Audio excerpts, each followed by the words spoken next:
स्तु भगवन् विश्वेश्वराय महादेवाय त्र्यम्बकाय त्रिपुरान्तकाय त्रिकाग्निकालाय कालाग्निरुद्राय नीलकण्ठाय मृत्युञ्जयाय सर्वेश्वराय सदाशिवाय श्रीमान् महादेवाय नमः।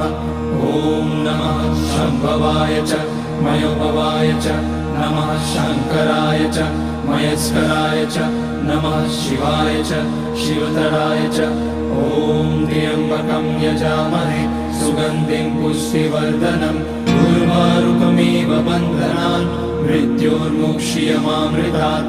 नागेन्द्रहाराय त्रिलोचनाय भस्माकराय महेश्वराय नित्याय शुद्धाय दिगम्बराय तस्मै नकाराय नमः शिवाय।